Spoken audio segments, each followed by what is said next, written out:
and good afternoon. We are delighted to be joined here by our Deputy Secretary General, Amina Mohammed, and she is accompanied by the Permanent Representative of Zambia, Ambassador Chola Milambo, and the Permanent Representative of Spain, Ambassador Héctor Gómez Hernández. And they are here to brief you on the upcoming UN Conference on Financing for Development, which is taking place in Sevilla in a few days. So DSG, you have the floor, and then we'll hear from the ambassadors, then we'll take some questions. Great. Thank you. Thank you, Steph. Good afternoon, and it's good to be with everyone in the room today, as hot as it is, both inside and outside. Just a few days from now, we'll see world leaders gather in Sevilla for the 4th International Conference on Financing for Development. I'd like to thank Ambassador Gómez Hernández and our Permanent Representative of Spain for hosting the conference. This has been a huge lift, and I believe that we will see so many on the road to Seville this weekend. I'd also like to thank Ambassador Milambo, who has been the permanent rep from Zambia, together with his 3 colleagues from Mexico, Nepal, and Norway, who have shepherded the negotiations to deliver on what we think is a landmark outcome. It's 10 years since we adopted the historic Addis Agreement, Addis Ababa Action Agenda for the 2030 SDGs. We did it before we gavelled on the SDGs. We wanted financing for development and a commitment to that. But it has received many headwinds in trying to meet those commitments to the ask of the SDGs. We've seen mounting debt burdens and declining investment, and we've seen reduced aid and growing trade barriers. The current system certainly not delivering for the people it was designed to support. We've also seen around the world people, especially in our most vulnerable consequences, bearing the consequences, access to food, health, education, and water. All pathways out of poverty have been hit by a lack of investments in those sectors. Billions living in countries, again, where we're having to pay more interest on debt than on the expenditures that are needed for basic rights to health and education. In Sevilla, this offers us a chance to change course, to catalyze investment, but also to address debt and sustainable development, to reform the rules of the system and to put people's needs at the center. We first promoted that in the Pact of the Future with the call for a renewed international financial architecture. We will have more than 70 heads of state and government, leaders of international financial institutions, our development banks, the private sector, civil society, philanthropists. They'll all be converging in Sevilla. The collective presence alone, I believe, sends a good signal for multilateralism at a time when we're facing quite a bit of pushback.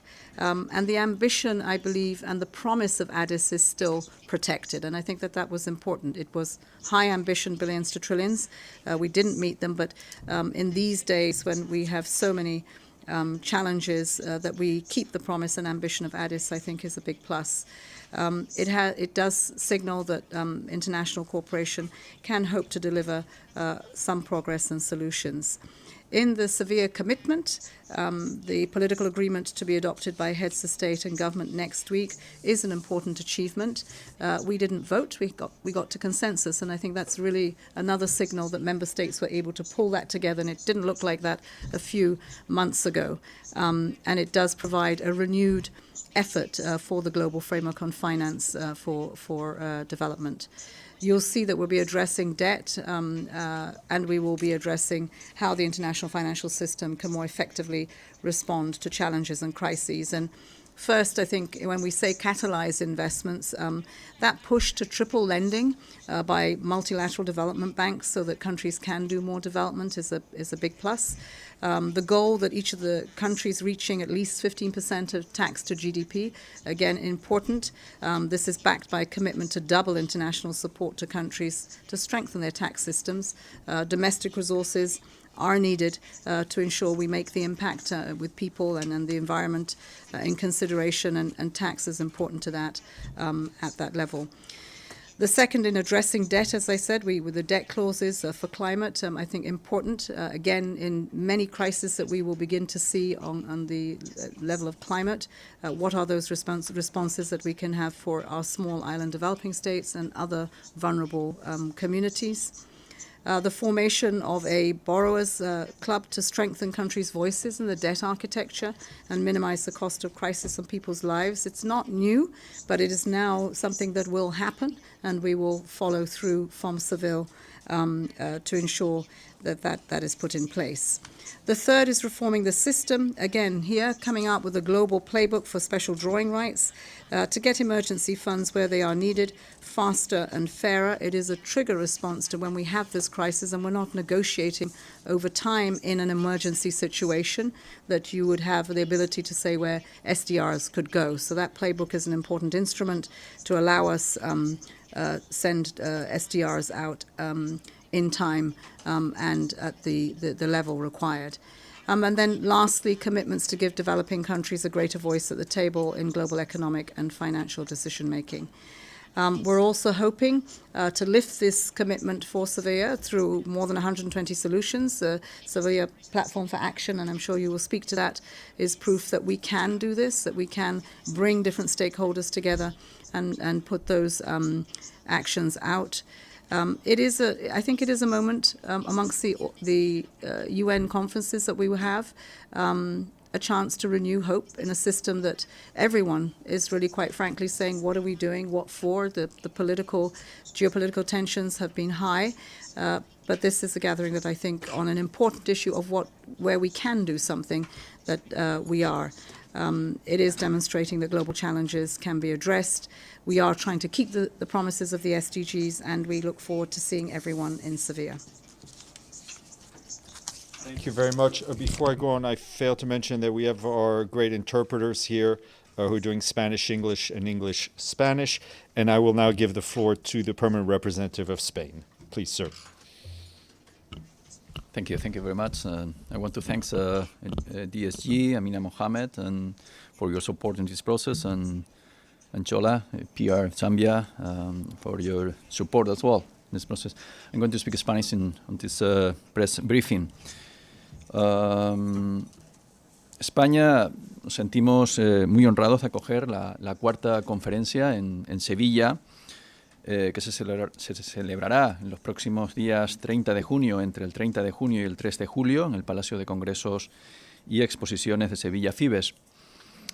Como saben, el compromiso de España con el sistema de Naciones Unidas, con la Agenda 2030 y su financiación data de un largo recorrido y un propósito y un compromiso por acoger esta conferencia, por lo que agradecemos especialmente a la membresía por habernos elegido como sede de este importante encuentro. Se trata además de un evento que se celebra en un contexto especialmente particular y crítico para el multilateralismo. En ese sentido, España está especialmente comprometida en este momento en un contexto de profundas transformaciones en el plano geopolítico, multilateral, también tecnológico. Esta conferencia se interpreta como una llamada a la acción y donde tenemos la extraordinaria oportunidad de enviar un mensaje muy fuerte en defensa del compromiso de la comunidad internacional con el sistema multilateral.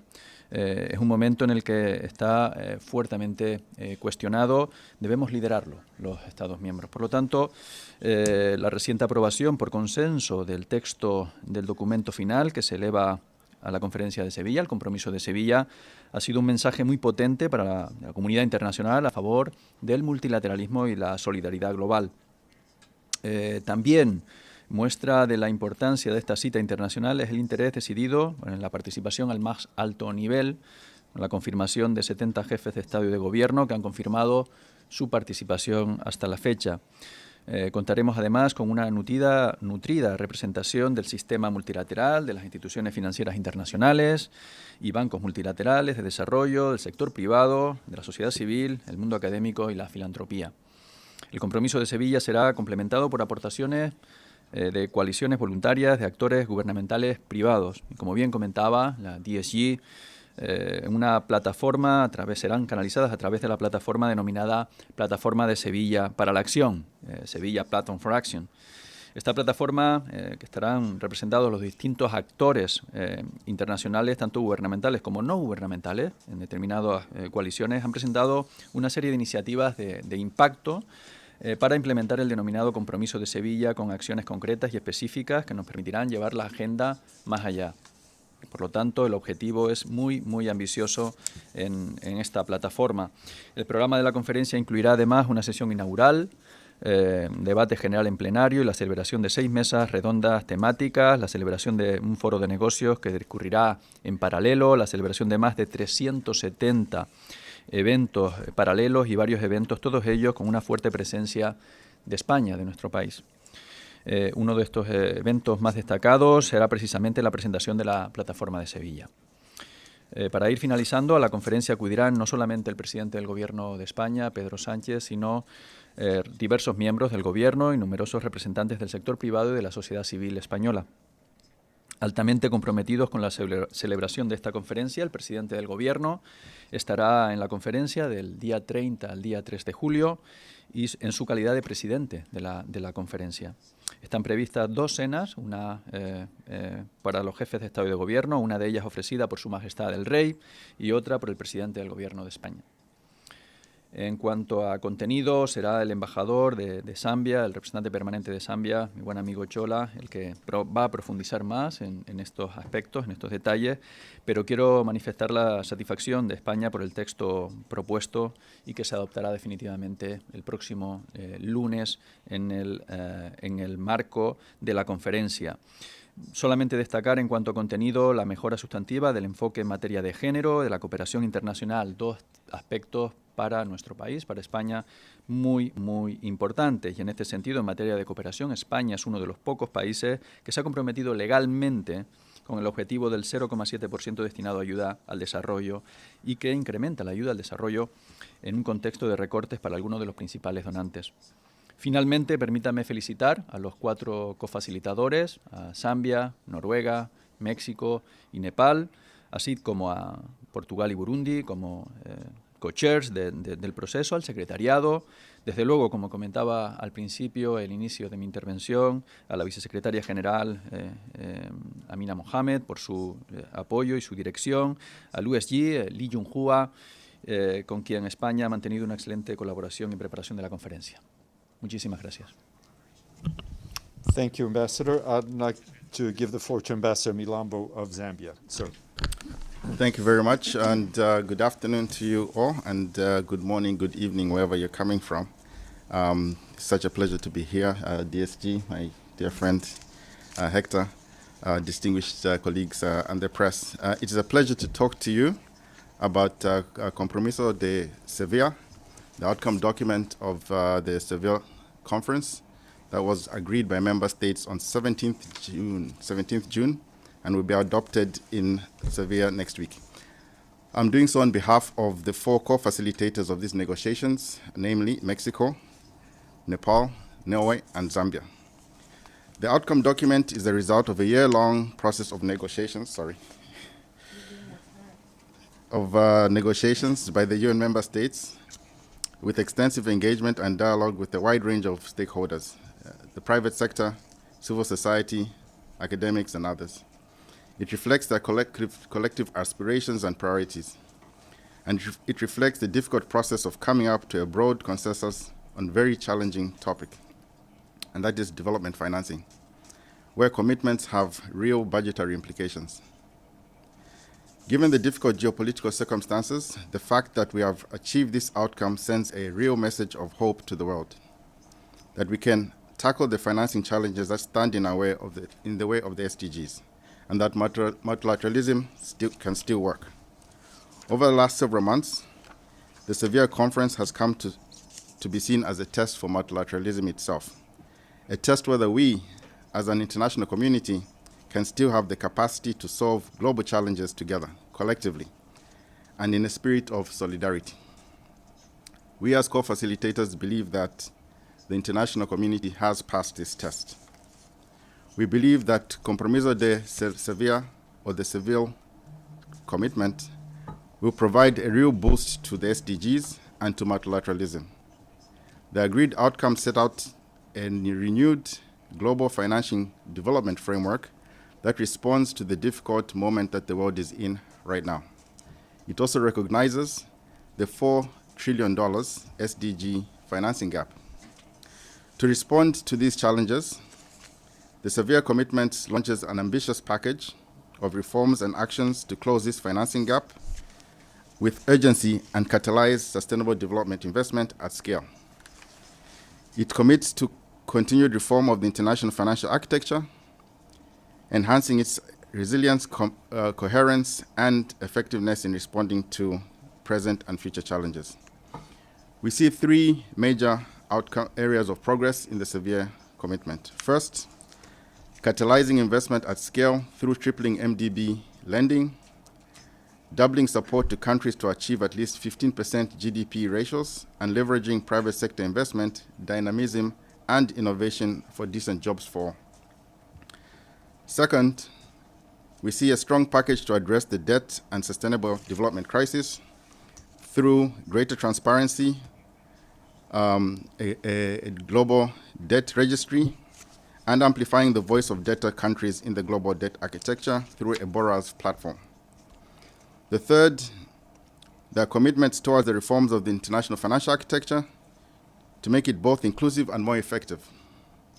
This includes a new SDR playbook, as was mentioned earlier, to enhance access to emergency financing and governance reforms at the international financial institutions.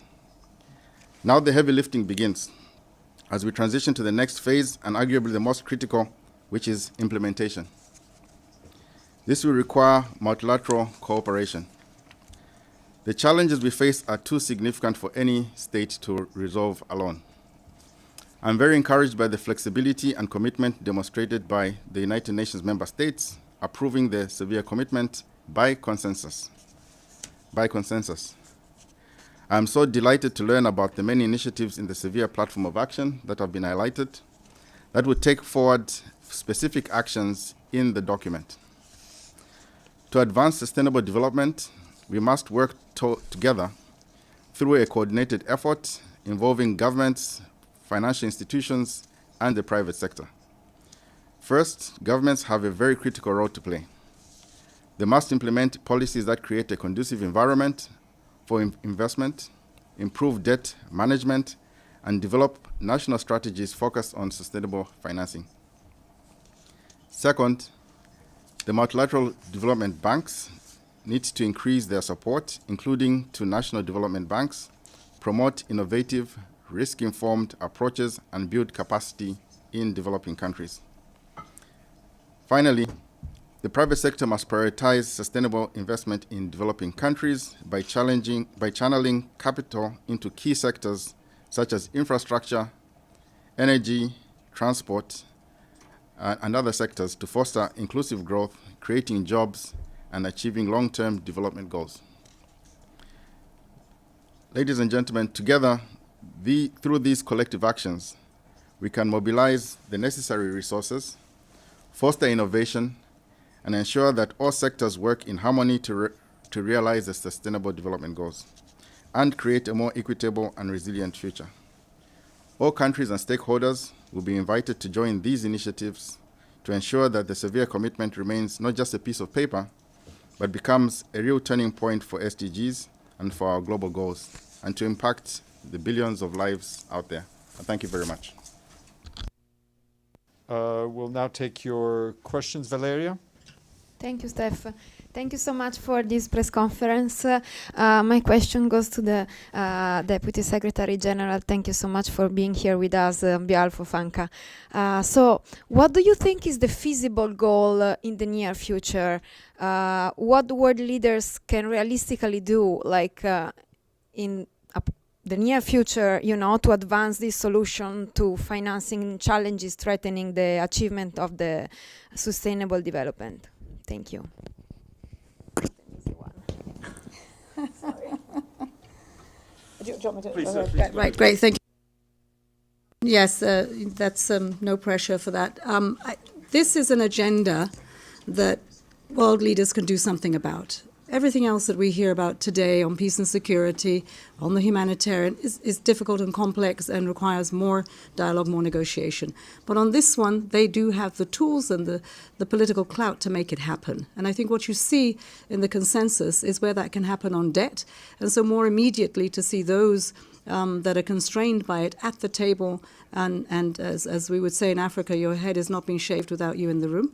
And I think that's what that debt forum provides an opportunity for. It is also the clauses, start to implement them, the debt clauses, where the crisis is going to, where it's unfolding every day, and there's a climate challenge for all of us. In the tripling of the funding for the MDBs, this is big for everyone. I mean, to have triple the amount of resources coming to countries that need it. But the next step there needs to be in those institutions where you would have to capitalize them and make those funds available. And I think that's possible. So lots of possibilities of what we can do in the next steps. On the private sector, where they come together, and we're talking about blended finance, the instruments that are needed for that, you'll find a few that will be announced at Sevilla. And so I think we have concrete things to take out of that meeting. It's not just a meeting to congratulate ourselves about the consensus, which is big, but there are opportunities to scale up that funding, and that's what we're looking at. There has put a lot more pressure on those that will give the ratings for countries that puts up barriers to the access of affordable funding. And those, I think, the pressures on those agencies now coming to Sevilla, having those discussions, being more transparent about how they go about their business is also helpful. And lastly, I would say concretely, this feeds into what's happening at the G20. There will be meetings of the G20 there, and we will hope that issues of debt, issues of the cost of capital all consolidate the asks of the G20 as they meet towards the end of the year. Thank you. Sherwin, Amelie, Pam. Sherwin Riceby, South African Broadcasting Ambassadors, Deputy Secretary General. Last week, the Trump administration, of course, withdrew from this conference and essentially rejected calls for increased lending by development banks. Quote, "We no longer reaffirm the 2030 Agenda for Sustainable Development and the SDGs as a matter of course. The draft agreement crosses many of our long-standing red lines because it interferes with the governance structures and mandates of international financial institutions. The UN is, quote, overstepping." I'd like your reaction from all three of you. Thank you. Do you want to start? Thank you very much. I think what's important here is to look at the bigger picture, what we can do, what we have done as an international community here to step forward. We do understand the specifics. I mean, the major heroes in this whole negotiation process. It was a very difficult process. And the major heroes in the negotiation process were those who could really exercise flexibility to come together. And for us, what we see is that the ability for us to come together around a very difficult issue is a key issue for us. And I think that's what we want to really celebrate. The implementation will involve all countries. And so implementation actually will be harder than the negotiations. But we just need to make sure that we have momentum going forward. We do understand that it's not easy for all countries to take on everything that's in the document, but it reflects a collective view of what the way the world sees matters right now and the urgency of the matter. Thank you. To underscore the collective view of 190-odd member states, and when one important member state walks out of the room on incredibly important issues to billions of people, it is regrettable. But that doesn't stop us continuing to engage with that member state and to convince them that this is not the right way to go. This is not what investing in people and the environment, for which they have many proposals to do so. I mean, the United States believes that responsible development is important. Well, responsible development is meeting the commitments of the SDGs. And so I think that while we have them not attend Seville, I think that there is the day after Seville. And the day after Seville will be implementing many of the commitments from Seville, and that's where we will engage again with the US and hope that we can make the case that they be part of the success of pulling millions of people out of poverty and attaining the SDGs. Please, Ambassador. Sí, me gustaría, tal y como destaqué en mi primera intervención, esta es una extraordinaria oportunidad para el multilateralismo y ha sido un acuerdo alcanzado por consenso por todos los Estados miembros. Y no solo un trabajo realizado por todos los Estados miembros, sino que la propia conferencia abre la puerta a la participación de la sociedad civil, a la iniciativa privada, y queremos alcanzar acuerdos de gran alcance, y eso está muy por encima de posiciones puntuales o consideraciones puntuales. Por lo tanto, el objetivo es muy ambicioso, tenemos grandes desafíos en el contexto internacional, y aquí Naciones Unidas está liderando este proceso, y esto es lo importante. Por lo tanto, ante grandes desafíos, grandes respuestas y valentía y liderazgo, que es lo que está ahora mismo llevando a cabo Naciones Unidas. Se ha pedido siempre el liderazgo de Naciones Unidas. Aquí es un ejemplo de liderazgo, de valentía y de hacer frente a los tremendos desafíos que tenemos en el mundo. Por lo tanto, creo que prevalece el interés general y la gran voluntad que tiene Naciones Unidas por dar participación a todos los actores, y en eso estamos convencidos que va a ser un éxito la conferencia de Sevilla. Amélie, Pam, Edie, and then Javier. Thanks. Amélie Bottelier from AFP News Agency. Sherwin asked my question, but I have another one. Several NGOs were quite disappointed by the outcome text, accusing especially the EU have been weakened the part on debt relief. So I wanted to know, I mean, we have the US on one point working away from the consensus, and the EU being accused of not being so much in favor of a lot of reform that the South country are asking for. So when these two major blocks are not really going into what the developing world is asking for, are you really hopeful that it's going to be, all these commitments are going to really be implemented? Member states? I mean, I can first of all say that EU joined the consensus, and that's important. And while there may be some disassociation with parts of the agenda, those disassociations can also be discussed. I think that, there are, I think one disassociation there was where we put debt in terms of the discussion in or out of the UN. That has happened on tax. But essentially, the other parts of the debt architecture and framework were met with a consensus. Yeah, thank you. And I think it's really in line with what DS just put forward. If you remember, Addis Ababa Action Agenda agreed in 2015. It was only last year that we met actually right here in November. I was chairing Africa Group at the time, and there was agreement more or less to move ahead with the Framework Convention on Taxation. So some of these things look distant right now.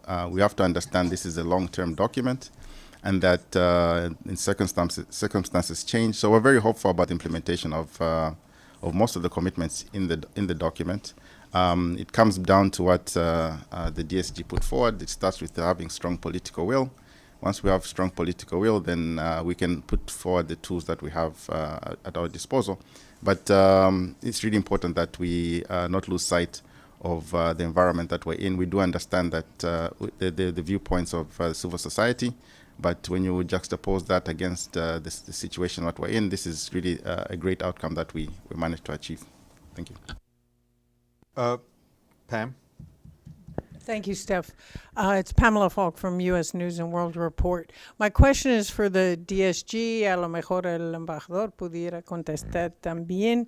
The final document issued about 2 weeks ago of, I think, June 14th, the final outcome document, which may be revised, of the Compromiso de Sevilla, talked about reform of the international financial architecture, and then, of course, of scaling up aid. On the reform of the international financial architecture, are you talking about specific reforms of the Bretton Woods institutions, IMF, World Bank? I haven't seen anything in any of the other documents talking about that. And then on the scaling up of aid, given the questions of both Sherwin and Amélie about the U.S. cutting back, many countries are cutting back, and development aid is in a terrible situation right now. Is there, the ambassador mentioned private sector. You were the only one who mentioned it. Is there some participation at the conference in Sevilla of the private sector? You said there may be announcements, but can you give us some names of what private sector you've approached, or how you might be able to get some money? Thank you. Thank you, Pam. And just to say, civil society's voice is going to be really important in the days, weeks, and months to come. They need to keep the pressure up on meeting the commitments because they're not yet met, and we found hooks to continue the conversation the day after.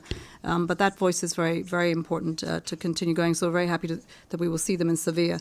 International financial architecture, the discussions on that started when we met the Common Agenda and went into the Pact for the Future. That's one of the 4 big pillars that came out of that. And that's what we're continuing to ask specificity to, voice at the table, a change in the way in which developed countries and those who are the beneficiaries of these investments are often not at the table. And to give them that in votes, to give it in shares. All of these are about, of course, our international financial institutions, but there is also access to long-term and concessional funding for which there are different strokes for different folks in this world, and we want to make sure that in that architecture that we have better access to it. And the specifics of it are not necessarily in this consensus, except to give direction to where those constituencies will be addressed.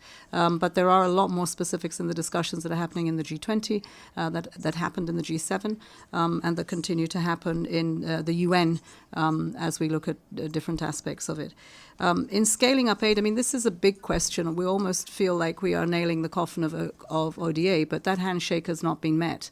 The commitments to 0.7 have been at the best 0.36, and while some have met even 1%, those volumes are far, behind what we actually need.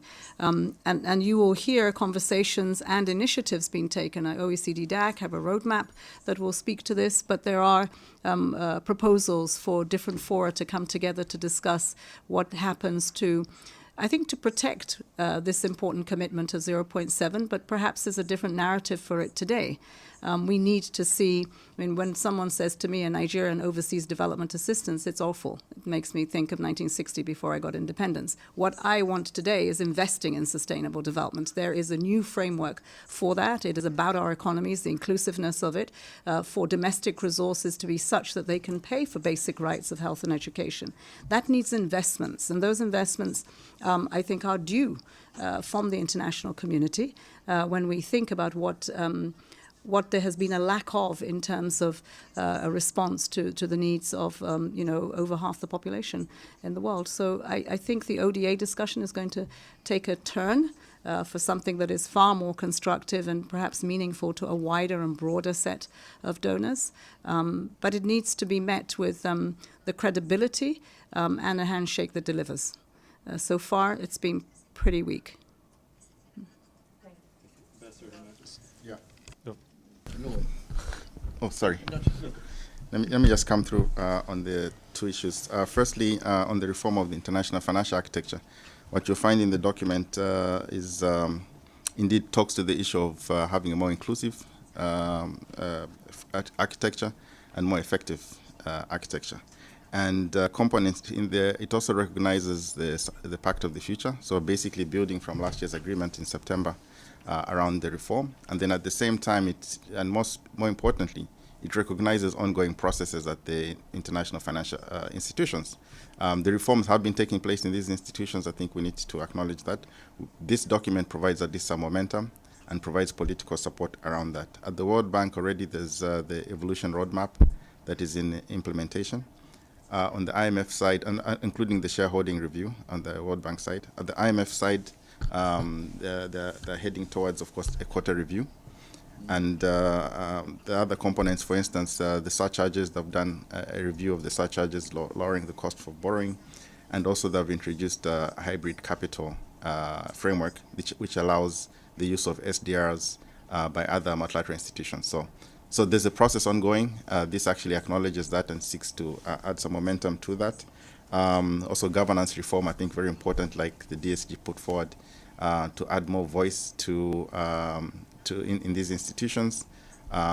We just had the 25th chair at the IMF. And so these are ongoing processes, but we need to continue to provide that political momentum. On ODA, in addition to what DSG just put forward, we have to acknowledge that also as ODA is declining, especially in traditional, among the traditional development partners, there's actually scope for other partners to rise. All right, so we have text there which talks about South-South cooperation. Basically, the world is becoming multipolar, in a sense, from an economic viewpoint. And so the capacity for other countries now to step up and become new donors becomes a real reality. At the same time, we also have text that encourages triangular cooperation, which is basically North and South and maybe a multilateral institution. So there's a lot of innovation in this document which points to overall the level of development assistance increasing over time. We are very confident that should all stakeholders step forward, including private sector, the $4 trillion gap may actually be reduced before the SDG time. So it really takes a lot of heavy lifting and collaboration, but we have to remain hopeful. Thank you. Sorry, Hector. Thank you. Seré muy breve. No quiero ya repetir lo que han trasladado tanto el DSG como el PR de Zambia, pero sí quiero poner en valor que bajo la dirección de la DSG, los cofacilitadores, durante este largo año de trabajo para llegar a esta conclusión de un outcome document por consenso, se ha hecho un trabajo muy importante de liderazgo con los bancos multilaterales, con IMF, con World Bank, y se ha determinado una hoja de ruta. Y el propósito de defensa que hemos comentado en esta rueda de prensa, de defensa del multilateralismo, precisamente este es uno de los mensajes que lanzamos frente a medidas unilaterales, una respuesta multilateral con apertura a la sociedad civil, a los bancos multilaterales, a todos los actores del sistema. Por lo tanto, yo creo que la plataforma de Sevilla será también un espacio muy importante para dar cobertura y apoyar lo que el documento acordado por consenso recoge. En fin, somos muy optimistas por parte de España, hemos participado activamente como host country en todo este proceso y estamos muy satisfechos del trabajo realizado y de lo reflejado en este outcome document. There was a question about the private sector, and there is a huge block there of many panels and discussions that will happen where they're coming in, and they will be chief executives from the food systems, from digital infrastructure, and also from energy. These are the three places where we have managed to galvanize support from the private sector, so you will hear some announcements from them in those sectors. Yes, a whole business forum. It's a business forum put together with Spain and the UN. And then Javier. Thank you very much, Edith Lederer from the Associated Press. I want to go back to the withdrawal of the United States and also the end of the United States Agency for International Development as a separate agency of the U.S. government and the vast diminution of what it's doing. In terms of money, how much had the United States been contributing to financing for development? And how can you make up to that? How can you make up that amount, especially since we see all of the humanitarian operations across the entire UN spectrum at this point in time not being funded basically by more than 20% of the requests? Thank you. Dealing with today was first of all, understand that the withdrawal from development financing happened a long time before 2025. This was over the last 2-3 years. We've seen that reduce from a number of our countries, our traditional donors. For the US, it was considerable, it was sudden, and it affected most of course, the humanitarian space, and by a third or more. And I think we're still calculating, because what you see is not just direct investments from USAID, it's who it passes through as well, the UN included, NGOs, and I think we're still calculating where that has landed us. But clearly huge impact to agencies delivering to save lives, impact on civil society that does the service delivery, and therefore those lives and livelihoods it impacts have also been impacted, and the economic systems that it has generated around those who have absolutely nothing and are trying to find their way through the recovery of a humanitarian crisis. So it's dramatic. What I do see is, as Ambassador Milambo had just spoken to us, is that the broadening of that base is bringing those who are already in the business of providing bilateral aid to the humanitarian field and development, coming together more for joint funding, and joint funding that can hopefully begin to recover from that gap. I don't think we've given up yet, that the United States today withdraws, that tomorrow there's not a case to be made. We still don't have the interlocutors for that discussion to happen. And I think there have been instances where we have seen that some of these resources have come back because it has been evident the implications for instance, those who are living with HIV and AIDS. I think it's been catastrophic, quite frankly, but I think that the discussions we're having with other donors, with our countries themselves, in how they are trying to become more efficient in the way resources are used and leveraging domestic resources to do more, will go some way. But I mean, clearly the damage is done, and in some cases there's a loss of lives and livelihoods. But, you know, part of what we're doing in UN80 is try to respond to that better as a UN system, to be much more efficient and joined up in the response that we have across the world, in particular the hotspots that we face. And at the same time, hope that will encourage more to invest in development. Thank you. Javier, and then we'll have to close it off. Again, on the same issue, Javier Otazu from FN Newswire. Is the U.S. the only country that has withdrawn from the final document? And second, this withdrawal has affected somehow to the outcome of the final text? Maybe it's less ambitious than you wanted it to be? Thank you. All right. Yes, just to confirm, yeah, only one country withdrew from the document, but by and large everybody stayed. The document remains ambitious. Of course, when you start out this process, if you look at our first draft, it's very ambitious, and then when you go through a negotiation process, as it were, that's the sausage making part, right? You end up with a document that reflects both ambition and also realism, the situation that we're in. On the question relating to ODA, the decline in ODA, I think it's two things I would actually point out. That, you know, first is the issue of urgency, right? I think the decline in ODA it calls attention to everybody. This is a matter that we must all look at very carefully. In the document, what we do have is a doubling of ODA directed towards DRM, domestic resource mobilization.